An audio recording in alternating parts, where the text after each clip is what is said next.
Father God, we want to say thank you.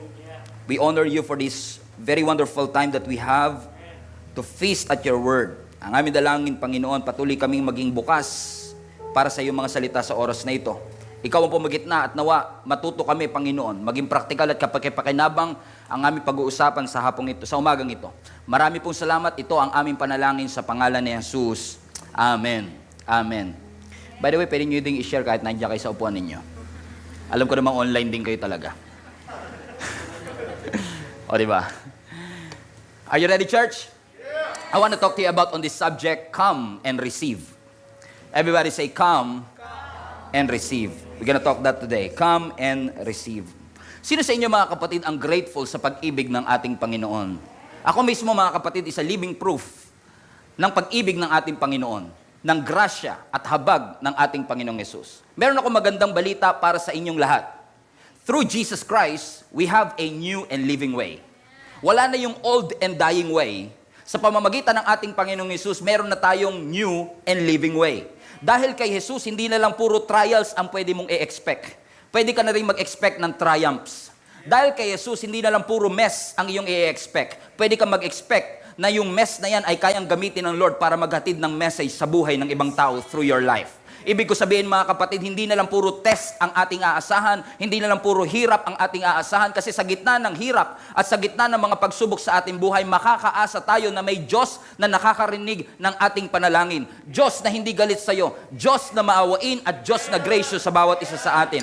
In fact, mga kapatid, God so loved the world and God so loved you as messed up as you are that He came. Yung jowa mo nga, kabilang kanto lang, hindi ka mapuntahan. Mahal ka niyan, ha? Pero ang ating Panginoon, mga kapatid, milya-milya ang mula langit, He came down from heaven. Alam ng Diyos, hindi mo kayang pumunta ng langit, kaya yung langit na mismo ang bumaba para sa iyo. And He came to seek and to save, not the holy, not the perfect, the lost, the imperfect. What a good news, mga kapatid. Kasi kahit yung pastor na nakatayo sa inyong harapan, hindi po perpekto. At ako ay isa sa mga misyon ng ating Panginoon. Pinuntahan ako ng Diyos. Pinuntahan ka ng Panginoon, hindi para bisitahin ka, kundi para ibigay ni Kristo ang kanyang buhay sa iyo. And Jesus came to destroy the works of the enemy. He came for the broken. He came for the sick. He came for you and for me. May mga messed up na buhay. Hindi maganda ang ating mga nakaraan. At hanggang ngayon, hindi pa rin maganda. Pero maraming salamat sa Panginoon. Mapagmahal ang Diyos na ibinigay niya ang kanyang anak. Pinuntahan niya tayo rito para tayong lahat ay mabigyan ng buhay na walang hanggan. Kapag nagbabasa ka ng Bible, parang nakakatakot si Lord ba? Kapag hindi ka karapat-dapat, parang papatayin ka niya. Kaya maraming tao tuloy, ganun din. At please lang, maiba lang ako ng konti. Huwag niyo naman kaming kaming mga pastor, huwag niyo naman kaming gawing panakot sa mga anak niyo. Pag nagwawala yung mga anak niyo, uy, bumihib ka, Diyos si pastor. Yung anak niyo naman, takot na takot sa amin. Mababait po kami. Mababait po kami. Kasi meron tayong ganong mindset, may old mindset tayo na ang Diyos natin galit sa atin.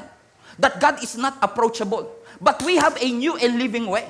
That when you come to the Lord in the Old Testament, you will die. But when you come to Jesus right now, you will live. Bakit, mga kapatid? Sapagat ang ating Panginoon ay may magandang mensahe sa bawat isa sa atin. Mahal ka niya kahit sino ka pa. Sabihin niyo nga po sa katabi mo yan, mahal ka ng ating Panginoon. Salamat sa ating Panginoong Yesus. He is the strength for the powerless. He is the hope for the hopeless. Ang ating Panginoon ang nagbigay sa atin ng bagay na hindi natin kayang i-provide para sa ating sarili. He gave you the freedom. He gave freedom to those who are enslaved. And He gave victory to those who are defeated. Ganyan kakamahal ng ating Panginoon. Ganyan kabuti ang pag-ibig ng Diyos sa iyo. Paano nangyari ito? Paano nangyari itong new and living way? Basta na lang ba ito automatic? Na nangyari na lang na walang ka ganun-ganun lang ba yun, pastor? Ay hindi, mga kapatid. Sinacrifice ni Kristo ang kanyang buhay para mangyari ito. You cannot expect blessing, you cannot expect victory kung wala si Kristo. But right now, we have a new and living way. Na instead of curse, we can expect blessing. No, amen. That instead of poverty, we can expect abundance. Because Jesus came for you and for me. How did that happen? Jesus died for you. Namatay po si Kristo para sa iyo. At ang kanyang dugo ay na-shed para ang iyong mga kasalanan, watch this, ay magkaroon po ng kapatawaran. Whether you believe it or not, because of the Lord Jesus Christ, your sins have been forgiven. I don't know who is this for. Pero marami sa inyo hanggang ngayon, guilty pa rin. Hindi kayo makalapit sa Panginoon kasi feeling nyo hindi kayo tatanggapin ng Panginoon. But here I am telling you mga kapatid, the greatest news of all time. Come to Jesus as messed up as you are because He loves you. How did that happen? Jesus died for you. Hebrews 9:22. Ang sabi rito, in fact, the law requires that nearly everything will be cleansed with blood. But without the shedding of the blood, there is no forgiveness. Ibig sabihin, walang kapatawaran tayong i-expect kung walang dugo na tumigis mula sa ating Panginoong Yesus. Kasi yung kapalit ng ating kasalanan, dugo ni Kristo. Sa old and dying way, kapag ikaw ay nagkakasala, kailangan may hayop na masacrifice on your behalf. Kailangan yung dugo ay mashed. Naalala nyo si Adan at Eva? Yung sila ay nagkasala. Naalala nyo po ba yun, mga kapatid? Nasa Revelation po yung tagpo na yun. May Revelation sa Genesis kayo naman. Okay? Naalala nyo si Adan at Eva nung nagkasala sila, mga kapatid.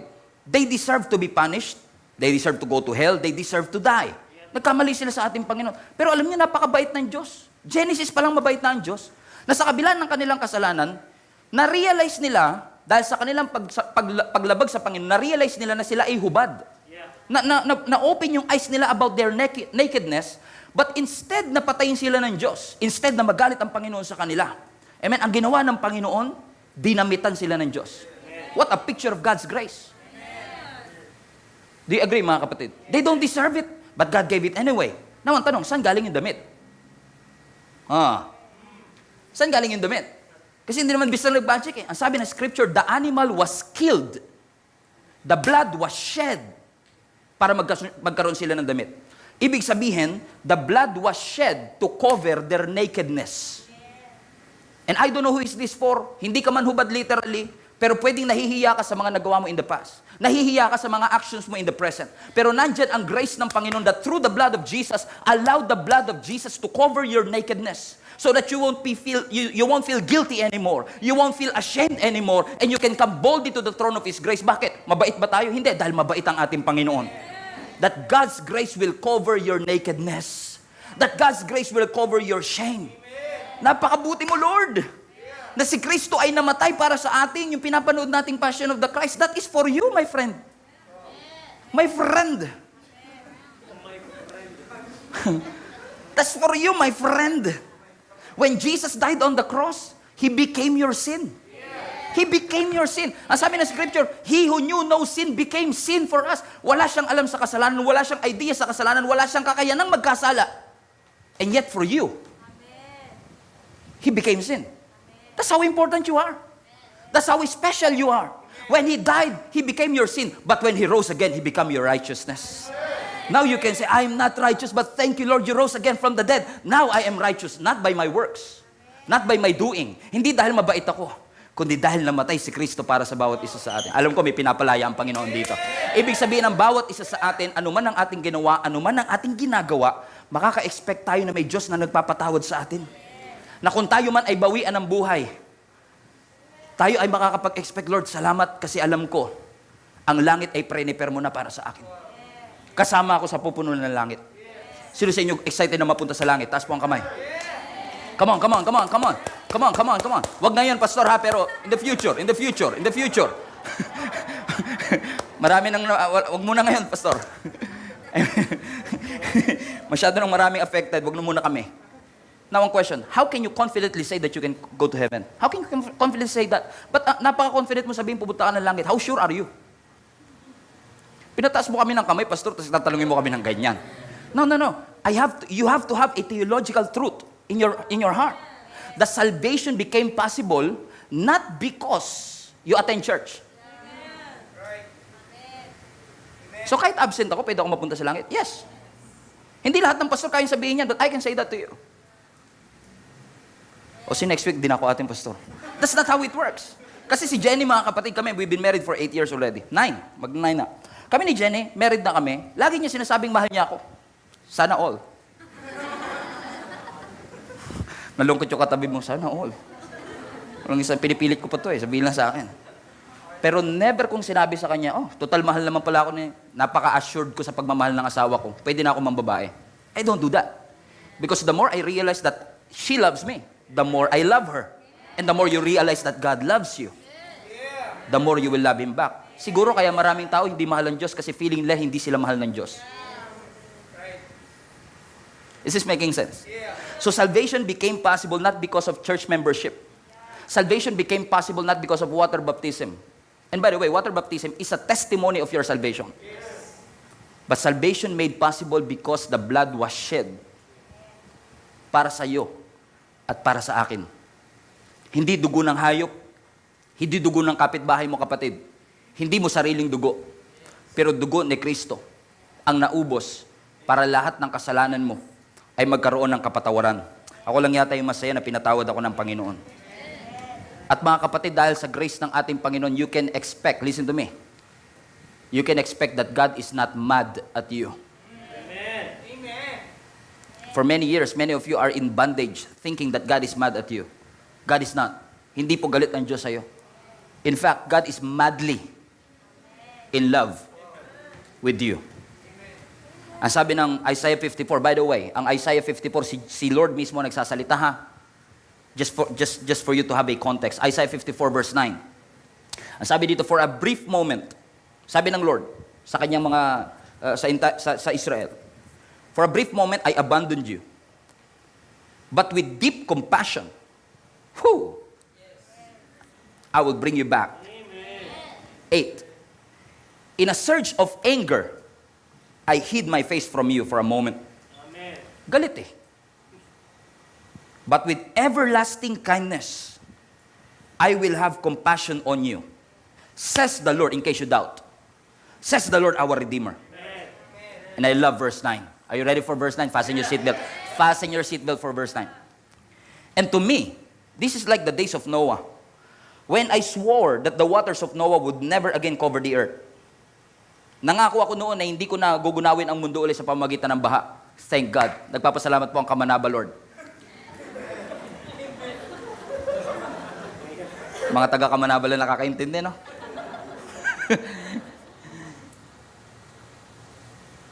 To me, this is like the days of Noah nung nangako ako. Kaya nga may rainbow, di ba? Ang rainbow, pag nakikita mo, wag mo isipin yung ginto agad. Right. Nilagay ng Lord ang rainbow hindi para magkaroon tayong ginto, kundi para i-remind ka sa covenant ng Lord, hindi ko nagugunawin muli ang mundo sa pamamagitan ng baha. Sinabi niya yan eh. Pero tingnan niyo yung last part. So now, I have sworn not to be angry with you and never to rebuke you again. Watch this. Napansin niyo ba yung salitang so now I have sworn. Hindi na kailangan mangako ng Diyos. Diyos yun eh. Kanino siya mangangako? Kanino siya manunumpa? Wala na mas mataas sa kanya eh. Di ba nanunumpa lang tayo sa mas mataas sa atin? Wala na. Pero hindi. Pero gusto niyang sabihin sa iyo, mga kapatid, na ganun siya kaseryoso. Nung sinabi niya that because of Jesus Christ, kasi ang context ito, Isaiah 53, Isaiah was prophesying about the birth of the Messiah and the Redeemer. That he was saying that because of what Jesus will do, in essence, kasi that was years ago, because of what Jesus Christ has done for us, God has sworn to never get angry at you again.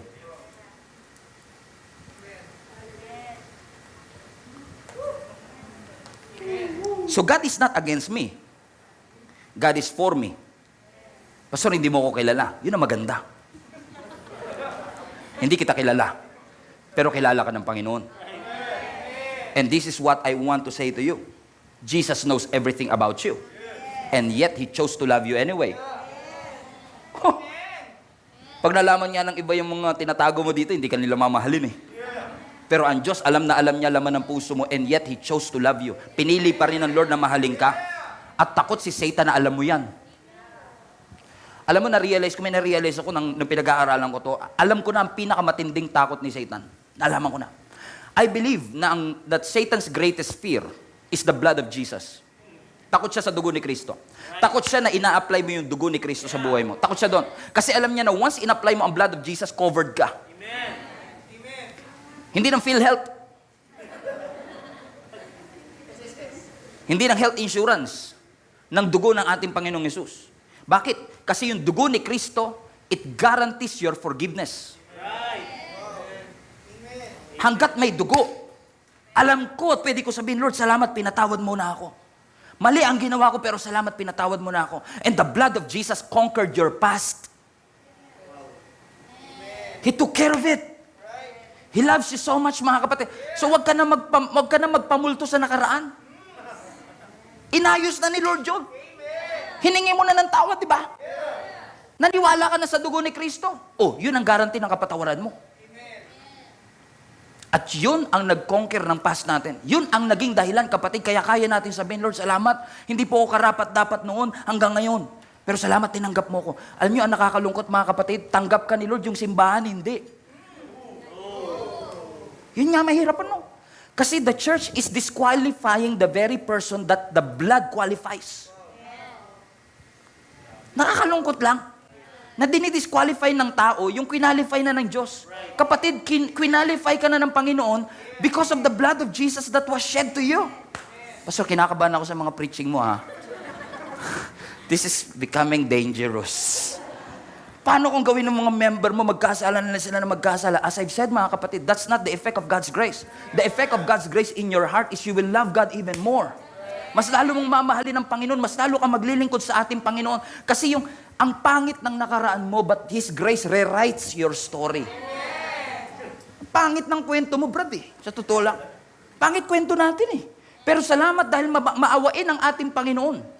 Amen? Pangit ang ating nakaraan, pero ang Diyos ay merciful sa atin. Nire-write niya ang ating storya. At sinabi ng Panginoon that what you do is not who you are. What you did is not who you are. You are not what you've done. Hindi kung ano man, hindi porket ikaw ay nagsinungaling noon, ay ibig sabihin sinungaling ka na ngayon. Jesus Christ rewrites your story. Every time you ask God for forgiveness, and every time you ask God for His grace and His mercy, you realize, Lord, hindi ko kaya on my own strength. Hindi ko kaya maging perfecto. Sino sa inyo agree sa akin? Hindi natin kaya maging perfecto. Huwag nyo nang tangkain. Pero salamat, ang perfection ko ay si Kristo mismo. That every debt is canceled, every single sin, past, present, and future, have been forgiven, and the victory is won. Hallelujah. God is not angry at you. In fact, ang sabi nga ng scripture, your sins, I will remember no more. Amen. Everybody say that in the chat. Everybody say it to your neighbor. Your sins, God remembers no more. Whoa! Wow!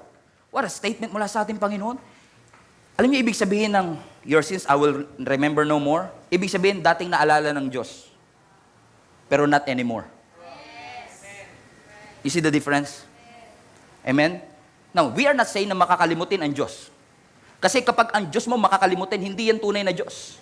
Walang Diyos na makakalimutin. Amen. Diyos nga nagpo-problem. Minsan may nagtanong sa akin, Pastor, ba't ganyan sa simbahan nyo? Parang wala kayong mga image, mga ribo-ribultong ganyan. Sabi niya gano'n. Napansin ko parang hindi kayo sumasama sa mga rally-rally, nagbubuhat-buhat ng mga sabi ko sa kanya, ay kapatid, sa totoo lang, hindi naman Diyos ang kailangan ng buhat, tayo. Wala kayong mga ribultong pinupunas-punasan. Hindi naman si Lord ang marumi, tayo dapat punasan.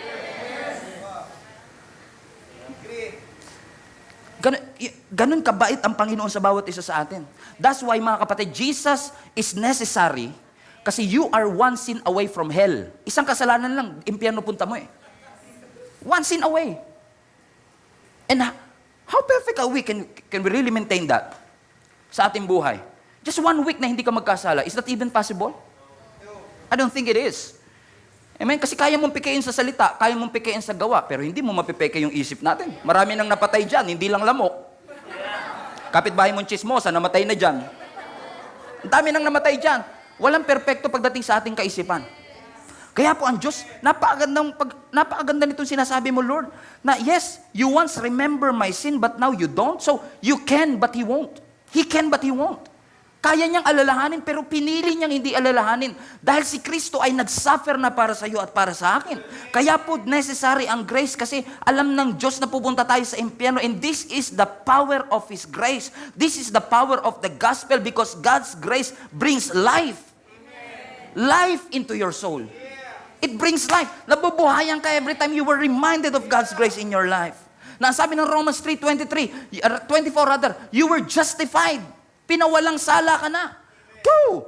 Boom! You were justified by faith. Ang sabi ng John chapter 1 verse 29, behold the Lamb of God who takes away. Sa old and dying way, kinocover ang kasalanan. Sa new and living way, it was taken away. Baliwala na. Romans 5:8, that while we were still sinners, Christ died for the ungodly. Hindi inantay ng Diyos na magkaroon ka muna ng pagkakataong makilala siya bago kanya patawarin. O bago magkaroon ng accessibility, ang kapatawaran rather. Pero sabi ng Romans 5 verse 8, kahit na tayo makasalanan pa, namatay na si Kristo para sa bawat isa sa atin. And minsan ba iniisip niyo po kung gaano katindi yung statement na yun? That while you are dead, Christ died for you. Think about it. Kung patay ka, wala kang kakayanang humingi ng tulong. So hindi ka niligtas ng Diyos dahil humingi ka ng tulong. Patay ka nga eh. So when you were dead, you cannot help yourself and you cannot ask for help. Patay ka eh. Now, think about this. While you were dead, Christ died for you. So if it's not grace, what is it? Grace ng Lord yan. Demonstration ng pag-ibig ng Panginoon. And watch this mga kapatid, don't miss this. At yung sinasabi kong grace na ito ay available para sa lahat. John 3:16, God so loved the world that He gave His only begotten Son so that whoever. Pagdating sa whoever, it qualifies you and me. Hindi tumitingin to sa edukasyon, hindi to tumitingin sa ating kaalaman at katalinuhan. Ang tinitignan nito, may pananampalataya ka ba na si Kristo'y namatay talaga para sa iyo? Na pinatawad na talaga ni Kristo ang iyong kasalanan. And now you will receive His grace and you will experience His grace. Ano ba ang grace na yan, Pastor? Lagi mo binabanggit yung grace na yan. Sino ba yung grace na yan? Grace, ibig sabihin kagandahang loob ng Panginoon. What is grace? Grace is getting what you don't deserve. That's grace. Supposing, meron kang trabaho tapos hindi ka pumasok na 1 buwan. Awol ba? Walang paapaalam. Tapos nagulat ka, pag check mo ng ATM mo, may sweldo ka pa din. Kompleto, ha? Tapos hindi kinaltas yung SS mo, hindi kinaltas yung pag-ibig mo, gulat na gulat ka ngayon. Sabi mo, grabe yung boss ko, napakamaawain. Pero mo, hindi ako pumasok. Binigay pa yung sweldo ko. Ay kapatid, hindi awa ang tawag doon. Yung hindi ka niya tinanggal sa trabaho, yun yung awa. Pero yung hindi ka na tinanggal sa trabaho, binigay pa yung sweldo mo, hindi ka pa kinaltasan ng SSS, yun ang grace. Kaya maraming hindi makaunawa. Kasi it's too good to be true. How come na isang makasalanan katulad ko tinanggap ng Panginoon? Wala akong pwedeng i-offer sa Panginoon, pero binigay niya yung buhay niya sa akin. Buong buhay ko, nagpakawalwal ako sa buhay. Ang dami kong pagkakamali at pagkukulang. Tapos sasabihin mo sa akin, Pastor, mahal ako ng Panginoon. That's why we don't understand God's grace, because it's just too good to be true. That's why my point is this, mga kapatid. We can always come to God as messed up as we are. Let me share to you a story in Mark chapter 3. Kasi interesting yung chapter na ito sa Mark chapter 3 kasi meron pong isang lalaki na deformed, okay? Ang kanyang kamay. At kung titingnan niyo po ang konteksto ng Mark chapter 3 na ito, ang mga Pharisees ay nagagather sa paligid ng ating Panginoong Yesus. Pero surprisingly, yung mga disciple ni Jesus medyo pasaway din talaga. Kaya may chance ka pa. Sabi mo sa katabi, may chance ka pa. Kahit nga disciple ni Jesus, may Judas pa rin eh. May chance ka pa. May chance ka pa. Amen. Nagagather ang mga Pharisee kasi gusto nilang hanapan ng mali si Jesus. And nung nagagather sila para kumain, itong mga disciple naman, pasaway din yung sipo, hindi naghugas ng kamay bago kumain. Yun lang ang issue nila, ha? Hindi naghugas ng kamay. Galit na galit ang mga Pharisee kasi hindi naghugas ng kamay ang mga disciple bago sila kumain. Yun yung context ng Mark chapter 3. Now, para mas maintindihan nyo, kasi ako nga, Pastor, never talaga naghugas, kahit may COVID pa yan, ha? Partida, Pastor. Iba yan, iba to. Kasi noong unang panahon, mga kapatid, noong unang panahon, meron silang ceremony, bago ka kumain, kailangan talaga may washing of hands na ceremony. So, talagang very strict na religious law yun sa panahon na yun. Kaya nakita ng mga Pharisees yun, na-offend sila eh. Sabi nila kay Jesus, bakit mo inaayaan na itong mga disciple mo hindi naghuhugas ng kamay? Alam niyo, si Jesus, surprisingly, iba yung naging expression eh. Ang naging sagot ng ating Panginoong Yesus, mga hypocrite kayo. Sabi ng Panginoon sa mga Pharisees, you hypocrites. Sabi niya, you prioritize your own tradition. Totoo nga, sinasabi ni Prophet Isaiah, sabi ng ating Panginoong Jesus, na kinoconfess ng bibig nyo na siya ang Diyos nyo, pero ang puso nyo malayo sa akin. Bumsabog sila lahat eh. And you have to understand, listen to me, you have to understand that this is the most religious person on earth back then. Na pinagsasabihan ni Jesus na hypocrite. Bakit? Galit na galit sila dahil hindi naghugas ng kamay. Ang sabi ng Lord, ino-honor niyo ako sa bibig niyo, pero ang puso niyo napakalayo sa akin. Bakit? Ine-emphasize ng ating Panginoong Yesus that God is not concerned just on your behavior modification. God is really concerned about your heart transformation. Gusto ng Lord mabago talaga ang puso mo. Kaya si Lord talagang He's sick and tired of hypocrisy. He's sick and tired of it. And then He goes on sa Mark chapter 3, and Jesus went into the synagogue again. And notice a man with a deformed hand. Since it was a Sabbath, look at this. Tignan nyo yung, papakita ko lang sa inyo, iba't ibang mga tagpo, ha? Para ma-realize yung mga kapatid. Kung gaano natin minsan tignan yung ibang tao. Jesus went to the synagogue and notice a man with a deformed hand. So may issue itong lalaki ito, deform yung kanyang kamay. Since it was a Sabbath, at kapag Sabbath, in case you don't know, they cannot move. They cannot work. It's illegal to work on Sunday, on Sabbath day, or Saturday for that matter. And as sabi in Scripture, since it was Sabbath, watch this. Jesus' enemy watched him closely. Yan lang talaga mission niya sa buhay. Ubus oras sila, Bakit? Kasi if he healed the man's hand, they plan to accuse him of working on a Sabbath. Sige nga, pagalingin mo nga yan. Pag pinagaling mo yan, huli ka. Kulong ka pa. Alam nila, dead si Jesus dito eh. Pero tingnan niyo yung verse 3. Tag-life talaga si Jesus. No? Verse 3. Jesus said to the man with the deformed hand, come, stand in front of everyone. Then he turned to his critics and asked, does the law permit good deeds on a Sabbath? Or is it a day for doing evil? Is this a day to save life or to destroy it? But they would not answer him. Verse 5. Then Jesus looked around at them angrily. And he was deeply saddened by the hard hearts. Watch this. Have you ever seen Jesus na nagalit sa prostitute in the gospel? No. Have you ever seen Jesus na nagalit sa tax collector in the scripture? No. Pero sa Pharisees, the most religious people on earth, he was angry. He was angry. Watch this. He was angry because of their lack of grace. He was angry because of their gracelessness. Wala kayong grace. Deform na yung kamay. Mamimili pa kayo ng araw kung kailan papagalingin? What's wrong with you? Kaya nagagalit ng ating Panginoong Yesus eh. Hindi siya nagagalit dahil makasala. And God hates sin. Just to establish that. Ayaw ng Diyos ang kasalanan. Ayaw natin ang kasalanan. Hindi tayo pabor sa kasalanan. Pero minsan yung kasalanan mo ang pwede mong gawing lisensya at sabihin sa Panginoon, Lord, makasalanan ako, kailangan ko ng tagapagligtas. Then he was not, God is not angry at you kapag lumapit ka sa Kanya. At sabihin mo, Lord, pagalingin niyo ako. Lord, patawarin mo ako. Hindi nagagalit sa iyo ang Diyos. Kapag ginagawa mo, tumingi ka ng kapatawaran sa Kanya, gawin mo lang ng gawin. Jesus is angry because of their lack of grace. They were so graceless. He was sick and tired of it. That's why he looked around. Angrily, he was deeply saddened by their hard hearts. Ang titigas ng puso ninyo. He was angry at the Pharisees for their gracelessness. Tingin ninyo, righteous kayo?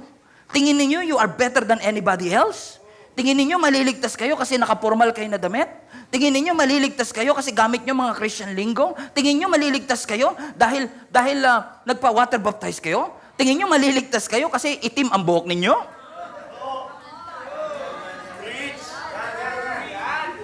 Hindi rules and regulation ang daan sa kaligtasan, kapatid. Jesus is. Jesus is the way.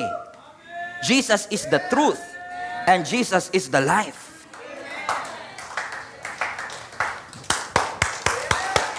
Woo! Jesus, thank you, Lord. And then let's jump to Mark 7, another story. Pagod na si Jesus sa mga Pharisees. Tingnan niyo ang ginawa na naman uli. Mark chapter 7. From there, he arose and went to the region of Tyre and Sidon. And Jesus entered the house and wanted no one to know it. Now, ang context ito yung binanggit ko sa inyo kanina. Amen? Na kung saan nag-gather sila, hindi nagugas yung mga disciple, kaya si Jesus, napagod na sa kanilang hypocrisy, umalis na. Tingnan nyo yung Mark 7, no? Pansin nyo, verse 7 na ibang version pala to. Pero ang sabi ng version na binabasa ko is, from there, he arose and went to the region of Tyre and Sidon. Everybody say, from there. Everybody say, from there. From where? From there, from where? Galing siya sa Jerusalem. Galing siya dun sa incident, sinabi ko, hindi nagugas yung mga disciple. Pagod si Jesus eh. Amen? And from there, he went to Jerusalem. Iniwan niya ang Jewish provinces. Iniwan niya ang quote-unquote comfort zone niya. He went to a Gentile territory. For what reason? Para magpahinga. And look at what happened. Sabi ng verse na yan, he entered the house, but he did not want anyone to know it. Kasi nga, he wants rest. And yet, he could not keep his presence secret. Hindi mo kasi talaga, pag si Jesus dumating sa bahay mo, hindi mo madidina yung presence niya. May kilala ba kayong tao, pagpasok pa lang sa bahay, ramdam mo kagad presensya? Amoy pa lang, alam mo na eh. Ikaw to. Amoy paa. Oh, sabi mo, your presence is felt. Si Jesus ganun din. Every time he goes into a room, every time na papasok si Lord sa isang bahay, at kung ang Lord papasok sa puso mo, hindi pwedeng hindi maramdaman ng ibang tao na may Jesus ka talaga sa puso kasi may magbabago sa iyo eh. At in this context, mga kapatid, I believe na His presence was not kept secret. Kasi mga tao maingay eh. Uy, si Jesus, napapalitaan ko, nagpapagaling yan. Kaya lahat ng mga may sakit tuloy, naglabasan sila. Kasi kapag may sakit ka, desperado ka, hindi pwedeng hindi mo mapansin ng Diyos eh. Kasi susukuan ka ng doktor eh. Pero ang Diyos, hindi ka susukuan. Susukuan ka ng wallet mo eh. Urine check ka pa lang, kapos na eh. Magkano, Dok? 500? Tinapik mo lang balikat ko, 500 na kagad. Depressed ka na kagad eh. Grabe naman. Ang mahal. Sinukuhan ka ng doktor, pero hindi ka sinukuhan ever ng ating Panginoon. Amen? So I believe that people are in need of Jesus, na kaya si Satan gagawin niya ang lahat, mga kapatid, para hadlangan kang lumapit sa Panginoon. Pero anong gagawin mo pag may sakit ka? Di ba maghahanap ka talaga ng solusyon? Di ba nga kahit walang pera, ipapangutang mo yan eh. Kaya nga mga Pilipino, di ba, pag sinukuan na ng doktor, kanino pupunta? Albularyo. May diwendi kang na-offend. Kita mo to? Yan yung ulo niya. Kandila, tawas, lahat na. Desperado kasi. If you are desperate enough, gagawin mo ang lahat. Watch this. Pastor, hindi ganyan personality ko. Hindi ako ganyan. Hindi ako katulad ng iba na pagka-desperado sila, napapakamatay sila sa... No. If you are desperate, your personality is irrelevant. It is irrelevant.